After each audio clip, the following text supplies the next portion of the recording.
What's up, my wizards? It's Dev from SBMTG with the highly anticipated, on my part at least, Magic Origins pre-release primer. Everything that I think you should need to know before you go into the pre-release. Let's get right to it. Before I go into the colors, how is it going to work? Well, at this pre-release, you'll go in, you'll pick your Planeswalker, one of the 5 that are in the set, and you will get, according to your Planeswalker, 6 Magic Origins booster packs, and then a 7-card seeded pack corresponding to the color of your Planeswalker. This will have 1 rare or mythic, and then what Wizards calls a run of commons and uncommons. So which one do I suggest? Well, that depends on what strong cards and themes are in which colors. So what I'm going to do is I'm going to give you my favorite commons, uncommons, and rares in each color, and sort of tell you about what they've got going for them mechanically and theme-wise. So let's go ahead and do that. Let me clear my number 5 color is actually, for the first time in a long time, and you're gonna hate me, my number 5 color is black. I think that for limited play, black is not really a great color in the set. Its rares are not incredible. You do get Guiltleaf Winnower, and you might get a Languish. If you do, definitely play it. Kothafed is also a very good creature high up on curve. Most of our other rares in black aren't really great. Not only that, black doesn't have the removal suit it normally has. It has 2 removal spells at 5 mana, which is a little bad. One of them is not even really splashable. It does have a removal spell at 2 mana. It is a sorcery, but it's still a very good removal spell. Black doesn't have much going for it, to be honest with you. When you look at commons, uncommons, and rares, it has fewer really good ones than any other color, which is why I put it at number 5, or at least in my opinion. Although its commons and uncommons that are good are very good. You know, Cruel Revival is fantastic. Fleshbag Marauder is very, very good. Eyeblight Massacre is a fantastic card for the most part. As far as commons go, Fetid Imp is one of the best commons in the entire set, so you know you have to weigh that a little bit. Reeve Soul and Unholy Hunger are also fantastic, as I've already mentioned. But aside from that, black doesn't have a whole lot that I truly like in it. And usually I love playing black and limited because I like playing removal, and we still got some solid removal in this set. I just don't know that black has the legs to really do anything. I don't like it mechanically that much. I don't mind sacrificing creatures, but in limited, is that really what you want to be doing? Aside from that, I mean, I just feel like the other mechanics that we see in the other colors really outshine anything black has going for it. Not to mention that a lot of its good cards are very intensive, and because black isn't very strong, I don't really want to be saddled into playing the strong cards because they're so black intensive. They're not really that splashable. Cruel Revival is splashable. That's a fantastic card, and black does have strong things, but I'll put it at the very bottom of my list for this set. And I apologize because I know some people are going to be like, what? But I really don't think that for limited play it has as many strong cards as the other colors. Let's go to number 4. My number 4 color in this set is probably red. Now, red has a lot of fantastic limited creatures, especially at the common and uncommon level. Now, and some removal, Lightning Javelin, Fiery Impulse, both common spells, both fantastic limited removal. Boggart Brute, Gearper Gearcrafter, Volcanic Rambler, these are all good common creatures that red runs. Uncommon, Stopper Engineer is fantastic. Obviously, Ravaging Blaze, it's insane they made that an uncommon. Seismic Elemental can win a game for you. And Skyraker Giant ain't half bad either. As far as the rares go, Pia and Kiran Lar. Chandra's Ignition is a ridiculous bomb. Molten Vortex might be great and limited. Exquisite Firecraft and Embermaw Hellion are all good rares. Now, my problem with red is that it does have a lot of efficient, well-costed creatures, don't get me wrong, in common and uncommon slots, but just not as many as sort of, you know, green and white. It doesn't have the ridiculous bombs that we see in some other colors. And its rares are fantastic, but I don't want to necessarily, you know, pick a color based on its rares, because you cannot, in limited, especially sealed, count on seeing the rares that you want to see in the color you've picked. So although if you pick red, you're likely to get some very good rares for limited, I just don't know if that's what you want to build your entire sort of sealed design philosophy around. I do like red. This is a very well-rounded set. I wouldn't begrudge you for picking red as your Planeswalker, Chandra as your Planeswalker, but I just think that we have probably better options, especially considering that red is not the best, although it is not a bad support color. For the same reason that black isn't, Red has a lot of very mana-intensive cards, although you can obviously play Javelin and Impulse by splashing them. Those are very desirable splash cards. On my next favorite color, this is... I'm going to put this in the middle at number 3, but I do think this might be actually better than I'm judging it. Although I'm judging it, I think better than a lot of people are. I'm rating it a little higher than some people. Although I think Luis Scott Vargas agrees with me, so I'm in decent company. I think blue is probably the third best color in the set, although it might be the second best color. Blue has an array of astounding commons and uncommons. Send to Sleep is something that I like, but not many players do. I love this card, though. A Separatist Void Mage, we can all agree, is fantastic. Disperse is incredible in almost any situation. It's removal. Aspiring Aeronaut is a very good card at common. Claustrophobia is some of the best removal in the entire set. And then Ring Warden Owl, all of these at common, is just... Now in the uncommons, Anchor to Aether I think is a fantastic card. Scab Goliath, one of the biggest creatures in the limited environment. Tower Geist was very good in Innistrad and will continue to be good here. Card advantage is awesome, or at least, you know, it replaces itself and you get a card quality advantage, which is very good. Turn to Frog, a fantastic limited combat trick. Whirler Rogue might be the best uncommon in the entire set. It's a premier uncommon. It's probably in the top 3 in the whole set. You get Whirler Rogue, you play this card, it's freaking ridiculous.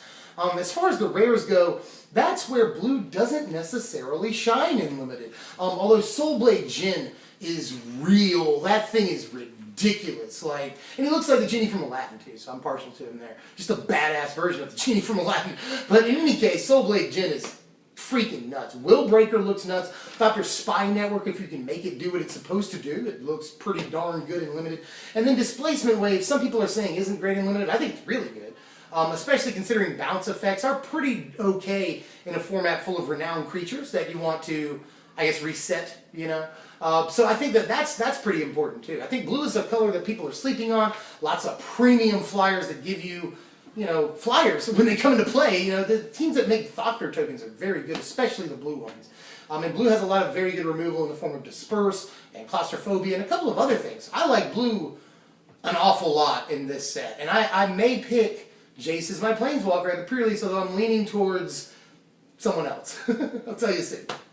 You can probably figure it out when I give you this one. My number 2 color in this limited environment for Magic Origins is green. I think green and blue are fairly interchangeable. I think that blue is very, very strong. But green, again, has an array of fantastic cards. Not as many great commons as blue, but the commons it does have are very, very good. Incredible creatures in green. I think Renown, I want to say this, I think Renown is a very, very good limited ability. There's a creature, it's the Marauders. Yeah, Rock's Maulers, or yeah, Rock's Maulers.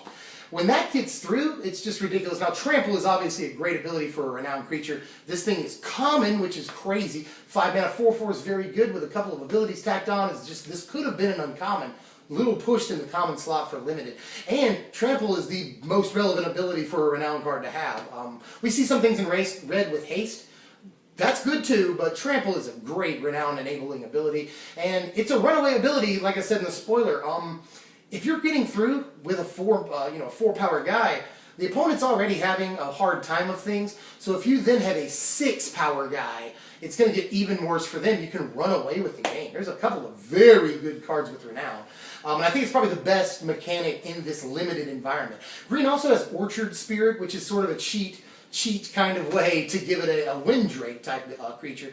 Wild Instincts I think is very good. Even Hitchclaw Recluse is a decent blocker. Farika's Disciple I think is nuts in limited. Although I will say it negates the advantage of some smaller Death Touch creatures in that they can trade up. This doesn't often trade up, but it is something they don't want to let through and they're very scared of blocking.